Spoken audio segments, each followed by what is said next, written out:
वेद, पुराण एवं किसी भी अन्य शास्त्र में सहस्र देवी देवताओं का उल्लेख किया गया है, परंतु सभी शास्त्रों में परमेश्वर को ही अन्यतम माना गया है, अर्थात वो जो देव, दैत्य एवं मनुष्यों के आराध्य हैं, वो जो सृष्टि, स्थिति एवं विनाश के मूल हैं, वो जो निराकार रूपी परब्रह्म हैं, वो जो ध्वनि में ओंकार हैं, वो जो वचन में सत्य हैं, या वो जो आदि एवं अनंत हैं। वेदों में परमात्मा को निर्गुण निराकार परब्रह्म रूप में वर्णित किया गया है। उपनिषद शक्ति स्वरूप परमेश्वर को दर्शाता है और भिन्न मत भिन्न देवताओं को प्रमुख बताता है, परंतु देवों के आदि देव केवल शिव को कहा जाता है। वह महादेव हैं, वही स्वयंभू हैं। कोई नारायण को परब्रह्म मानते हैं और कोई शक्ति को। वहीं शैव मत के अनुसार शिव ही निर्गुण परब्रह्म हैं। यह सकल मत एक दूसरे का खंडन नहीं करते हैं, जबकि यह सनातन शास्त्र को समझने की जटिलता को दर्शाता है। वेद परब्रह्म के 3 तत्वों का वर्णन करता है, अरूप, रूपारूप एवं स्वरूप। इसमें से अरूप ही स्थायी तत्व है। अस्थायी तत्वों में रूपारूप एवं स्वरूप को रखा गया है। अरूप अर्थात निराकार परब्रह्म सदाशिव, जो निराकार है, निर्गुण है, आदि एवं अनंत हैं। इनका कोई रूप नहीं, परंतु वो हर अणुमात्र में है। वह परम तत्व है, वही परम सत्य है। इन्हें अनुभव करने के लिए योगी युगों युगों तक साधना करते हैं। इन्हें प्राप्त करना ही मानव जीवन का परम उद्देश्य है। इनकी कोई छवि नहीं, ना ही इनका कोई स्वरूप है। इन्हें केवल अति कठोर साधना से अनुभव किया जा सकता है। रूपारूप अर्थात आदि शक्ति, वो निराकार को आकार देती है। वो शक्ति रूप में सकल दिशाओं में व्याप्त हैं। इन्हें दर्शन एवं अनुभव किया जा सकता है, परंतु इनका कोई स्थायी रूप नहीं है। एवं स्वरूप अर्थात सत्य नारायण, वो त्रिगुणातीत हैं। वो ब्रह्मा, वह विष्णु एवं वही महेश भी हैं। वो देवों में इंद्र, आदित्यों में सूर्य एवं मनुष्य में मनु हैं। वे अंतरात्मा के रूप में सकल जीवों में स्थित हैं। वो जीव चेतना एवं वही विवेक हैं। वह मायापति हैं एवं संपूर्ण ब्रह्मांड उनका ही रूप है। वह निराकार एवं शक्ति के सम्मिलित रूप हैं। इन्हें स्थायी रूप में दर्शन एवं अनुभव किया जा सकता है। परमात्मा के अरूप, रूपारूप एवं स्वरूप तत्व को आज के युग का विज्ञान वायु, तरल एवं ठोस पदार्थ रूप में चिन्हित करता है। निराकार एवं शक्ति परमात्मा के 2 पहलू हैं। यह दोनों एक ही परमात्मा के 2 भिन्न तत्व हैं। सदाशिव निराकार हैं तो माँ आदि पराशक्ति उनकी अर्धांगिनी। निराकार शांत एवं स्थिर है तो शक्ति अस्थिर एवं चंचला है, और इस विशाल निराकार में शक्ति बंधी हुई है। सनातन ज्ञान को समझना जितना सरल है उतना ही कठिन है इसके गुण तत्वों को समझना। प्रत्येक कल्प में निराकार सदाशिव ने आकार धारण किया है। आज हम इस प्रस्तुति के माध्यम से सनातन संस्कृति के रहस्यों को उजागर करने की चेष्टा करेंगे। शिव को संपूर्ण रूप से समझने के लिए हमें तत्वज्ञान, ब्रह्म ज्ञान एवं आत्मज्ञान की आवश्यकता है। हमें जो ज्ञान अपने गुरु से प्राप्त हुआ है, आज उसी ज्ञान को अवलंबन करके हम इस प्रस्तुति को आप सभी के साथ साझा करने की स्पर्धा कर रहे हैं। इस विषय की संपूर्ण ज्ञान जन समाज को देने के लिए हम यह श्रृंखला 10 भागों में प्रस्तुत करेंगे, और आज के इस भाग में हम जानेंगे कैसे निराकार सदाशिव अरूप तत्व से रूपारूप तत्व में परिणत हुए, कैसे वह स्वरूप तत्व में अवतीर्ण हुए, और कैसे निराकार सदाशिव परमेश्वर अर्थात महादेव बने। परंतु शुरू करने से पहले हम अपने सभी अनुदाताओं का आभार व्यक्त करना चाहते हैं। आपके छोटे से छोटा अनुदान भी हमारे इस कार्य को और भी उन्नत एवं दृढ़ करने में सहायक सिद्ध हो रहा है। कृपया हमें ऐसे ही सहायता करते रहें। आप सभी के कृपा एवं परमेश्वर के आशीर्वाद से हम अति प्राचीन सनातन ज्ञान को आप सभी के साथ साझा कर सकेंगे। इसीलिए हमने एक विशाल सनातन मंडल का निर्माण किया है, जहां हम आपके सकल आध्यात्मिक प्रश्नों का समाधान करेंगे एवं आपको वेद ज्ञान, बृहद ज्ञान एवं आत्मज्ञान से परिचित कराएंगे।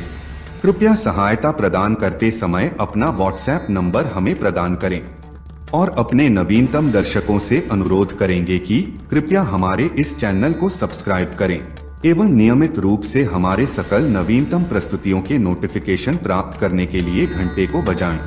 तो चलिए हम शुरू करते हैं।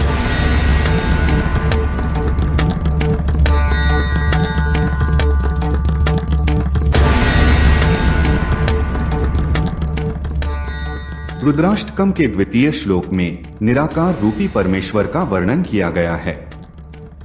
निराकार मोकार मूलं तुरीय गिरा ज्ञान गोतीत मीशं गिरीशम करालं महाकाल कालं कृपालं गुणागार संसार पारण नतोहम।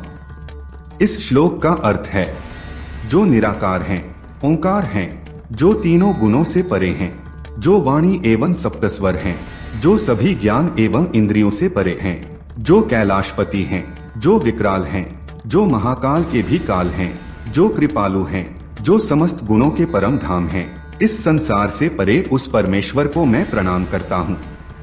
प्रत्येक कल्प के अंत में यह संपूर्ण सृष्टि की शक्ति एवं समय निराकार में विलीन हो जाता है। इसके उपरांत केवल निस्तब्धता, अंधकार एवं शांति रह जाता है। शक्ति लुप्त होने के कारण सदाशिव निस्तेज हो जाते हैं और निराकारी सदाशिव घोर साधना में समाधिस्थ हो जाते हैं। जब सदाशिव ध्यान से जागते हैं, वह निस्तब्धता से घिरे हुए रहते हैं। पुनः शक्ति को जगाने के लिए वह हुंकार लगाते हैं। यह हुंकार ही ओंकार है।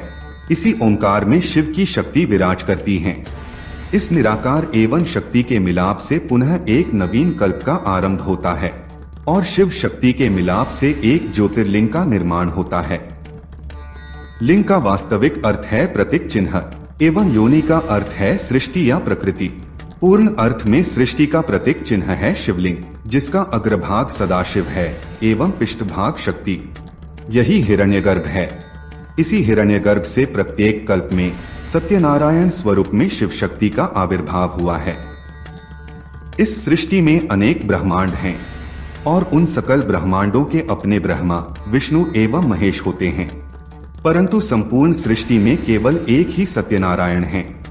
प्रत्येक कल्प में इन्हीं से सृष्टि के रचना का आरंभ होता है। इनके नाभि से जन्म लेते हैं महाब्रह्मा। योग निद्रा में लीन नारायण से अपने परिचय प्राप्त करने के लिए व्याकुल महाब्रह्मा परमतत्व के साधना में समाधिस्थ होते हैं। इसी साधना से संतुष्ट होकर अरूप परमतत्व स्वरूप आकार धारण करते हैं, जिन्हें सनातन शास्त्र में स्वयंभू के नाम से चिन्हित किया गया है। वह आदि देव हैं, वही सत्य हैं एवं वही परम तत्व हैं। महाब्रह्मा के तपस्या से संतुष्ट होकर वह ज्योतिर्लिंग से प्रकट होते हैं।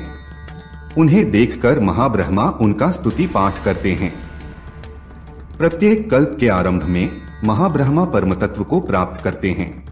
इसीलिए परम तत्व को अनुभव करने के ज्ञान को ब्रह्म ज्ञान कहा जाता है। महाब्रह्मा के तप से संतुष्ट निराकार परमेश्वर प्रत्येक कल्प में स्वरूप धारण करते हैं। इस कल्प में निराकार परमेश्वर ने महेश्वर के नाम से स्वरूप धारण किया है और महाब्रह्मा ने उन्हें महादेव के नाम से संबोधित किया है। अगले भाग से हम जानेंगे 28 कल्पों में परमेश्वर ने कौन सा स्वरूप धारण किया था। वैदिक काल में शिव पुराण में 5,88,000 श्लोक थे। हालांकि बचे हुए पांडुलिपियों में हमें केवल 1,00,000 श्लोक मिलते हैं, परंतु आज भी सुदूर हिमालय में कुछ योगी पुरुष इस ज्ञान से हमें परिचित कराते हैं। परम भाग्य से मेरे गुरुदेव उन्हीं एक योगियों में से एक हैं एवं इस प्रस्तुति में मैं उन्हीं से प्राप्त किया हुआ यह ज्ञान आप सभी के साथ साझा कर रहा हूँ। मैं आशा करता हूँ कि इस कथा को सुनने वाले वेदविक के समस्त दर्शकों को परतत्व परमेश्वर की कृपा एवं आशीर्वाद प्राप्त हो और उनके जीवन से समस्त दुख, रोग, कलह, क्लेश एवं कष्ट दूर हो। अगर यह प्रस्तुति आपको पसंद आई हो तो कृपया इसे लाइक एवं शेयर करें। अगर हमें आर्थिक सहायता प्रदान करना चाहें तो आप UPI के माध्यम से कर सकते हैं। हमारा UPI है vedvik@sbi। आप चाहें तो स्क्रीन पे दिए गए QR कोड को स्कैन भी कर सकते हैं। आप सभी अनुदाताओं से निवेदन है कि कृपया सहायता प्रदान करते समय अपना नाम एवं WhatsApp नंबर दें। आज के लिए बस इतना ही। हम जल्द मिलेंगे इस श्रृंखला के दूसरे भाग में। तब तक के लिए ओम नमः शिवाय।